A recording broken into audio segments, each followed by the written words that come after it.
Shalom, povo lindo que vai morar no céu, a graça e a paz do nosso Senhor e Salvador Jesus Cristo. É por Ele, para Ele, que são todas as coisas, que honra, que alegria. Poder falar com você a respeito de Levítico 14, que é um capítulo para mim, que é um capítulo até alegre, diante de todo o contexto de Levítico, que é muito forte. Quando traz essas questões de higiene, de saúde, essas ordenanças, essas direções, essas instruções. Aqui no capítulo 14, nós vamos ver que havia ali um critério para que essa pessoa fosse recolocada na sociedade.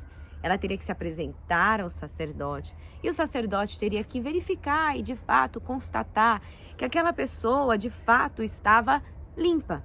Uma vez que essa pessoa está limpa, ela ali seria recolocada na sociedade. Sim, havia um ritual, né, de 8 dias. Durante 7 dias faria-se um processo, né, algumas coisas que nós vamos ver aqui detalhadamente. Depois, no 8º dia, teria outra coisa para ser feita. E de tudo, sabe o que eu pensei? Eu lembrei de Naamã, né? Naamã com aquela lepra, e é ali, né, dado uma direção para ele, né, para que ele desse ali 7 mergulhos.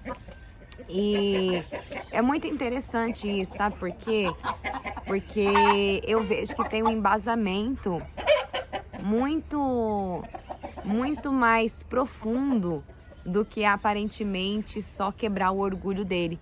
Porque tanto das vezes eu ouço, né, falar de Naamã e os 7 mergulhos, eu sempre assimilo esses 7 mergulhos com o fato em si do orgulho. Nossa, né, por ele ser orgulhoso. Mas não, se aqui em Levítico nós vemos que teria todo esse cuidado de purificação durante 7 dias, no 8º dia faria-se tal coisa, então a gente entende que, de fato, gente, Deus, ele não muda, mas as coisas são ali, não modificadas também, mas as coisas são ajustadas de acordo com o tempo, não negligenciando a lei e nem aquilo que Deus estabeleceu. Você sabe disso, que Jesus não veio abolir a lei, mas veio para cumpri-la, e as leis que regem, né, as nações. Quando eu estudo Levítico, eu percebo a importância, né, da Bíblia no estabelecimento, né, na estrutura das nações. Então esse é um capítulo muito interessante. Louvado seja Deus pela sua vida que está aqui. Eu tenho certeza que você não chegou aqui por acaso, que Deus te conduziu a este vídeo para você poder ter um alimento fresco para o seu dia, para você ter uma base, para você poder começar esse dia, né, fortalecido com a palavra de Deus. A palavra de Deus, ela nos transforma, ela nos vivifica, ela nos fortalece, e quando nós temos essa assiduidade, um capítulo após o outro, as coisas vão ficando mais claras, né, e vão fazendo mais sentido. Então você que está chegando, seja muito bem-vindo, seja muito bem-vinda, já se inscreva no canal. Você que já é de casa, minha gratidão, o meu muito obrigado. Você já sabe, coloca nos comentários, fala que o teu servo ouve, fala que a tua serva ouve. Fala quem? A pastorinha, a pastora Ana? Não, o Espírito Santo. Que o Espírito Santo de Deus fale poderosamente aos nossos corações. Amém? Bora lá? Orar em nome de Jesus? Querido Deus e amado Pai, glorificado e exaltado és o teu santo nome. Senhor, nós clamamos a Ti que o Senhor venha falar poderosamente aos nossos corações. Revela a nós, ó Pai, o que há nas entrelinhas. Queremos ser instruídos, queremos ser fortalecidos por Ti, ó Deus. Senhor, nós declaramos, em minha boca está o poder da vida e da morte. Falarei palavras de vida, não de morte, de saúde, não de enfermidade, de riqueza, não de pobreza, de bênção, não de maldição, porque em minha boca há um milagre. Olha o contexto bíblico. Então o Senhor falou a Moisés e disse: esta é a lei a ser aplicada às pessoas que sararam da lepra e outras doenças contagiosas da pele, no dia da sua purificação. A pessoa será conduzida ao sacerdote e este sairá com ela do acampamento e a examinará. Se constatar que a pessoa foi curada, o sacerdote mandará trazer 2 aves puras, um pedaço de madeira de cedro, lã tingida de escarlate e um galho de isopo. E ordenará em seguida que se molhe uma ave ou um vaso de argila sobre águas correntes.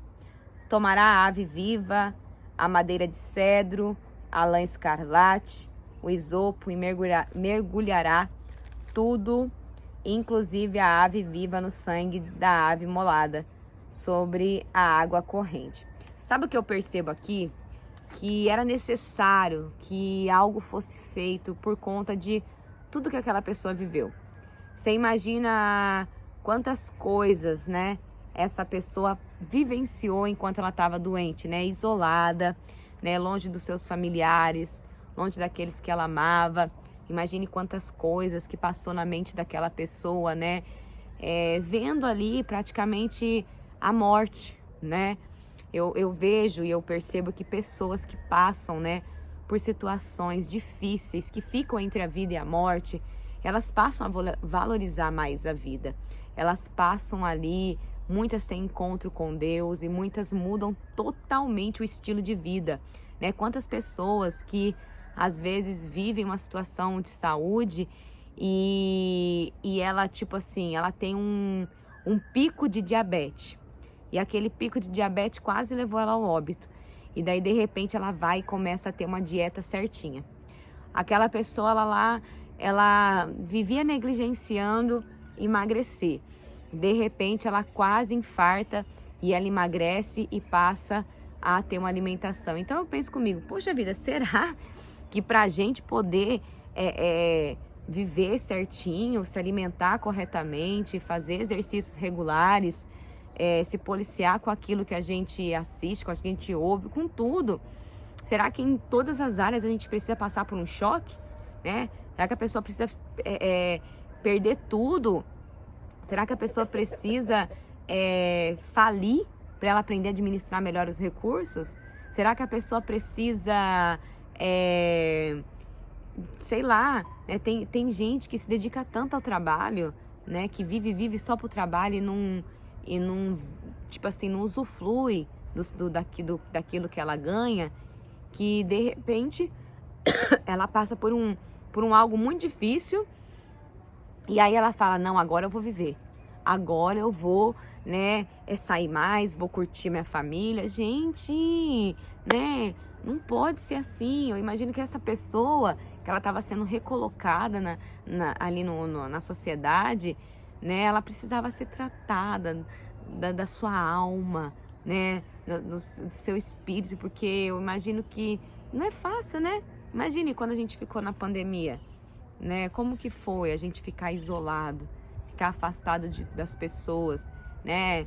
Eu tenho uma colega, uma colega, né, que eu não tenho tanto convívio com ela, por mais que eu tenha um carinho muito grande por ela, mas ela falou que todo ano era sagrado ela comemorar o aniversário dela.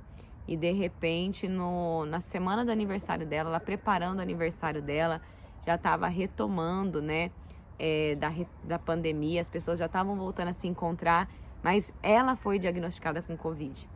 E daí ela teve que cancelar tudo, e ela falou que foi um aniversário assim que para ela foi muito difícil, e assim, a mentalidade dela e muitas coisas mudou daquele dia em diante. Então eu penso, nossa, que não seja necessário, né, que a gente passe por grandes traumas, por grandes sustos ou por situações difíceis, para que a gente possa colocar a mão na consciência e mudar alguns hábitos e mudar a mentalidade em relação a algumas coisas. Versículo 7. Fará então 7 aspersões sobre a pessoa a ser declarada purificada da lepra, e assim que a proclamar pura, deixará que voe para o campo a ave viva. Em seguida, aquela que se purifica deverá lavar as roupas que estiver vestindo, rapar todos os cabelos e pelos e tomar um banho. Então estará pura. Depois retornará ao acampamento, mas deverá ficar 7 dias fora de sua tenda. Então ela teria que raspar todos os pelos, teria que que recomeçar, né? Era como uma fênix ali, era renascer das cinzas. 9. No 7º dia rapará todos os pelos novamente. Cabelos, barba, sobrancelha, deverá rapar todos os pelos do corpo. Depois de ter lavado as suas vestes e de se ter banhado com água, ficará completamente puro. No 8º dia tomará 2 cordeiros sem defeito, uma cordeira igualmente sem defeito e 3 jarros de flor de farinha, a melhor farinha amassada com óleo. O sacerdote que ministra a purificação colocará o homem ou a mulher a serem purificados juntamente com as suas oferendas e a entrada da tenda do encontro, diante do Senhor. Em seguida tomará 2 cordeiros e o oferecerá em sacrifício destinado a tirar as culpas juntamente com a caneca de azeite. Ficará com eles o gesto ritual de apresentação diante do Senhor. Imolará o cordeiro no lugar santo, onde se imolam as ofertas do sacrifício pelo pecado e do holocausto.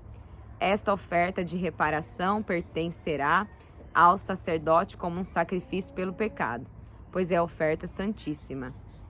Tomará o sacerdote do sangue do sacrifício e o porá sobre o lóbulo da orelha daquele que se purifica, sobre o polegar de sua mão direita e sobre o polegar de seu pé direito.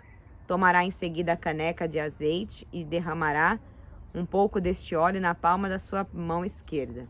Molhará o dedo da mão direita no azeite que está sobre a palma da mão esquerda e com o dedo aspergirá 7 vezes perante o Senhor. Em seguida colocará um pouco do bálsamo que lhe resta na palma da mão e um pouco sobre o lóbulo da orelha direita daquele que está passando pelo ritual da purificação, sobre o polegar da mão direita e sobre o polegar do pé direito, em cima do sangue do sacrifício de reparação. A parte restante do azeite que tem na palma da mão, pô-la-á sobre a cabeça daquele que se purifica. Assim terá feito sobre ele o rito de propiciação na presença do Senhor. O sacerdote fará o sacrifício pelo pecado e realizará sobre aquele que se purifica o ritual da expiação de sua impureza. Depois disso imolará o holocausto e oferecerá no altar o holocausto e a oblação do cereal. Havendo o sacerdote assim procedido sobre este ofertante, o rito de propiciação o poderá declarar puro. Então você entende que só depois de tudo isso que ele poderia ser declarado puro. Então quando Jesus cura aqueles 10 leprosos, né, ele fala para eles irem se apresentar a quem? Ao sacerdote, para que o sacerdote testificasse que eles estavam puros e então eles pudessem fazer o que tinha que ser feito. Então eu falo para você, é muito lindo quando a gente entende a excelência da vinda de Jesus, porque Jesus, né, ele nos traz a liberdade de podermos sermos limpos, purificados, lavados e remidos através do sangue de Jesus. É muito lindo isso. 21. Se for pobre e desprovido de recursos suficientes, tomará um cordeiro e dos sacrifícios de retirar as culpas e oferecerá conforme o gesto de apresentação, a fim de realizar pelo ofertante o rito de expiação.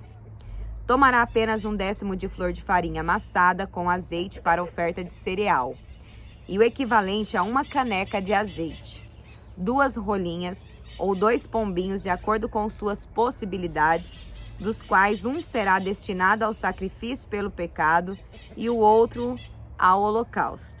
No 8º dia, para a purificação, ele os trará ao sacerdote à entrada da tenda do encontro e à presença do Senhor. O sacerdote tomará o cordeiro do sacrifício de reparação dos pecados e 1 caneca de óleo, oferecê-los-á com o gesto de apresentação diante do Senhor. Mais tarde, tendo imolado o cordeiro do sacrifício para retirar as culpas, pegará do seu sangue e o colocará sobre o lóbulo da orelha direita daquele que se purifica, sobre o polegar de sua mão direita e sobre o polegar de seu pé direito. derramará óleo na palma de sua mão esquerda. E com este azeite que está na palma da mão esquerda, fará com seu dedo 7 aspersões diante do Senhor.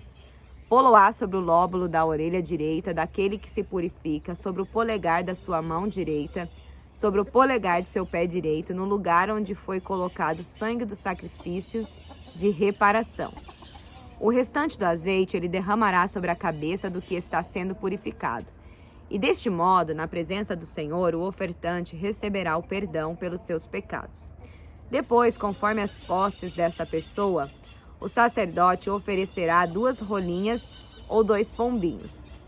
Uma das aves será a oferta para tirar pecados, e a outra será a oferta que vai ser completamente queimada, como holocausto. Assim, na presença do Eterno, o Senhor, o sacerdote, conseguirá o perdão dos pecados da pessoa que está sendo purificada. Esta é a lei para a purificação das pessoas que sararam da lepra ou de qualquer outra doença contagiosa de pele. Todavia, não possuem recursos para comprar todos os elementos exigidos pela lei. Então o Senhor orientou Moisés e Arão, dizendo: quando tiverdes entrado na terra de Canaã, que vos concedo por possessão, e eu ferir de lepra uma casa da terra que possuíres, o seu proprietário avisará o sacerdote e explicará: parece-me que há algo como lepra na casa. O sacerdote ordenará que desocupem a casa antes de vir a examinar a enfermidade. Assim ninguém terá que ser declarado impuro com aquilo que lá se encontra. Depois disso, o sacerdote virá observar a casa. Se logo após o exame, constatar nas paredes da casa cavidades esverdeadas ou avermelhadas, encravadas na parede, sairá o sacerdote da casa e a porta declarará lacrada por 7 dias. Voltará ao 7º dia e se, após nova análise, verificar que a enfermidade se desenvolveu nas paredes da casa, ordenará que se retirem as pedras atacadas pelo mofo e que sejam atiradas fora da cidade em um lugar considerado impuro. Depois fará raspar as paredes internas da casa e se jogará o pó raspado em um lugar impuro fora da cidade. Tornar-se-ão outras pedras para substituir as primeiras e outra argamassa para rebocar a casa. E se depois de realizar todo este trabalho surgir mofo na casa outra vez, o sacerdote a examinará. Se as manchas se tiverem espalhado pelas paredes, é lepra contagiosa e a casa está impura.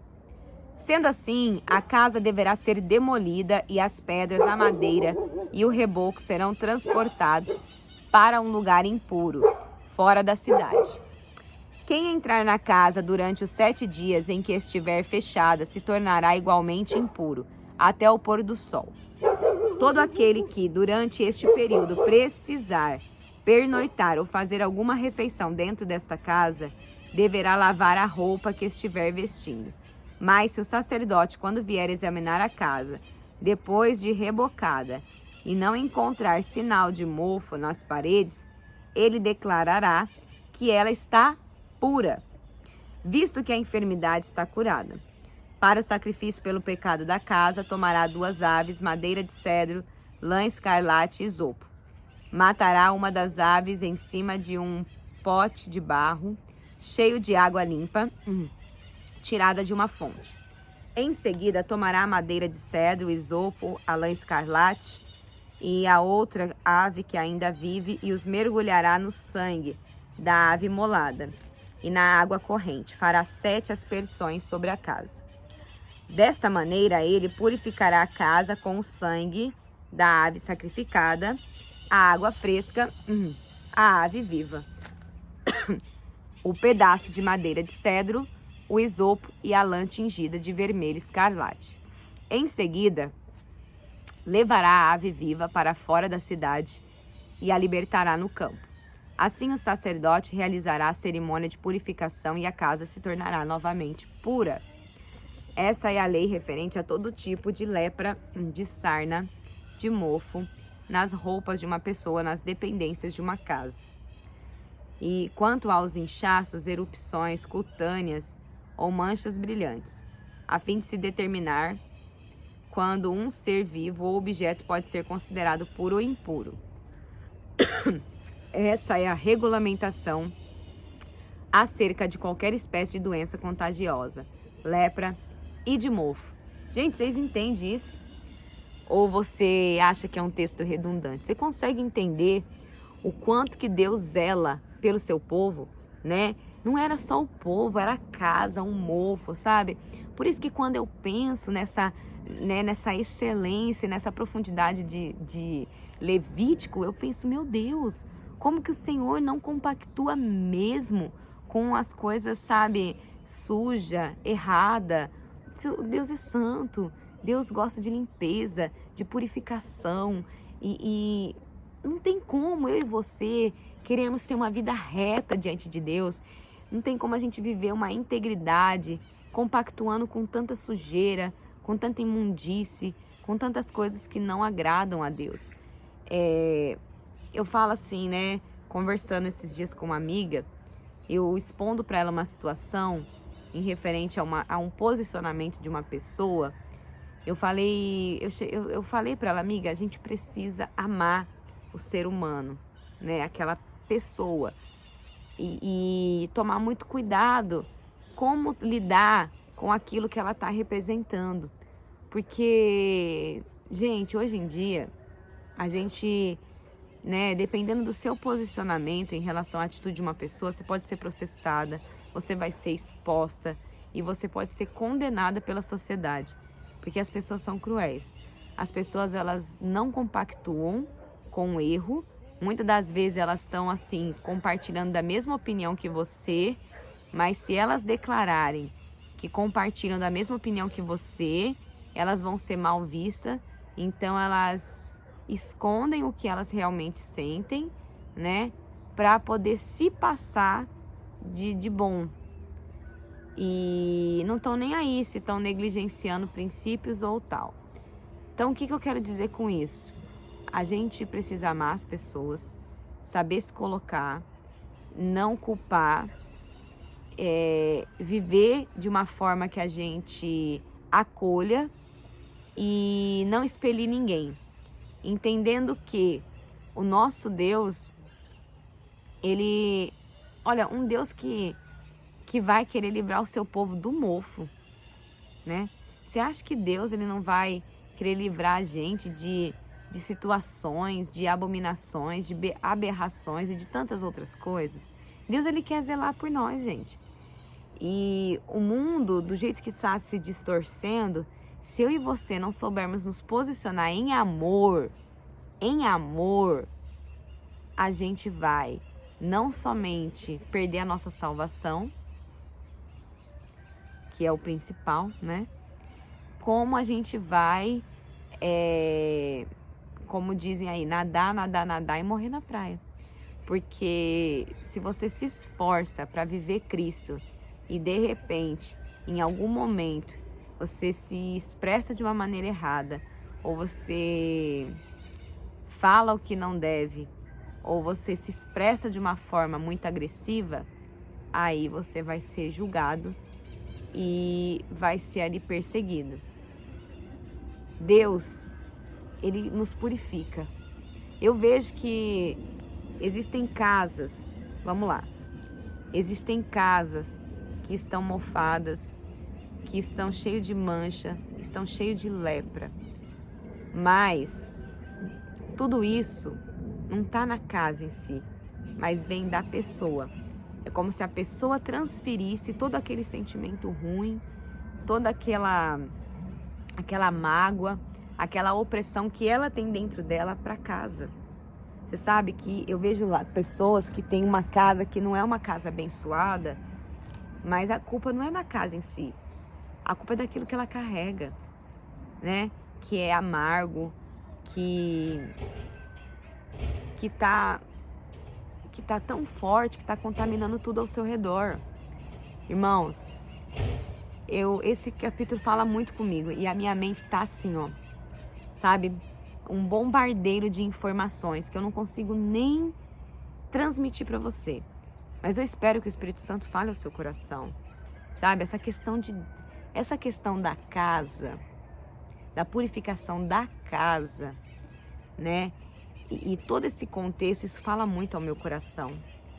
Porque eu já entrei em casas que a casa é pesada, a casa é sobrecarregada e parece que tem uma opressão tão grande ali dentro, um sentimento tão negativo que eu não vejo, sabe como você não vê a hora de sair daquele lugar? Só que Deus, gente, Deus é santo. Deus não compactua com coisa errada. E purifique a sua mente. Primeiro, purifique a sua mente, né? Para depois você entender tudo que está aqui em Levítico 14, né? Então, pense o seguinte. Em Levítico 14, as pessoas, elas passavam por um trauma muito grande. Então, elas tinham que ser recolocadas na sociedade. Tinham que ser curadas dos traumas, né? Elas teriam que primeiro se apresentar ao sacerdote, como aqueles 10 leprosos. Jesus fala, vão e se apresentem ao sacerdote, né? Naamã, os 7 mergulhos, não foi simplesmente para quebrar o orgulho dele, né? Quando a gente pensa no louvor, Senhor, quebra o meu orgulho, eu quero descer. Quando a gente pensa nesse louvor, a gente canaliza tudo que Naamã viveu com orgulho, mas não era só orgulho. Havia aqui um ritual de purificação. Então, quando Deus instrui o sacerdote a transmitir isso para Naamã, é porque Deus ele tem muito mais profundidade nas coisas do que eu e você podemos ter capacidade de compreender. Então, de tudo que foi falado aqui nesse devocional hoje, entenda uma coisa: busque ter uma vida aonde você se purifica, sabe? Se purifica, se limpa, se purifica o seu corpo, purifica a sua mente, né? Se abstenha de pensamentos negativos, se abstenha da imoralidade, se abstenha de tudo aquilo que não agrada a Deus. Esse é o melhor caminho. No seu dia hoje, pare e pense o seguinte: não quero que o mofo da parede seja o espelho da minha alma. Eu não quero que o bolor da parede seja, né, ali o espelho da insatisfação do meu ser. Mas eu quero que a minha casa e os ambientes que eu estiver sejam leves e transbordem de paz, de energia positiva e de presença de Deus. Amém? Vamos orar? Senhor, meu Deus e amado Pai, glorificado e exaltado és o teu santo nome. Ah, Senhor, como que nós somos seres ali, Senhor, né, que precisamos aprender a lidar com os nossos sentimentos. O nosso maior inimigo somos nós mesmos. Nos ajuda, Senhor, a lidar, né, conosco mesmo. Nos ajuda, Senhor, a sermos melhores a cada dia, a nos purificarmos, a andarmos em concordância com a Tua palavra. Ah, Senhor, quantas coisas nós não queremos fazer e quando menos percebemos, nós já fizemos, né? Nos ajuda, Senhor, nas nossas tomadas de ação, para que naquele momento de estresse, naquele momento de opressão, naquele momento onde a gente vai ser contrariada, que a gente saiba se posicionar. Nos ajuda nas nossas fraquezas, nos dê um dia de excelência. É o que eu oro e já agradeço em nome de Jesus. Amém. Lâmpada para os meus pés é a palavra do Senhor e luz que clareia o nosso caminho. Que Deus abençoe a sua vida e que o Espírito Santo possa falar mais ao seu coração. Beijo grande, shalom!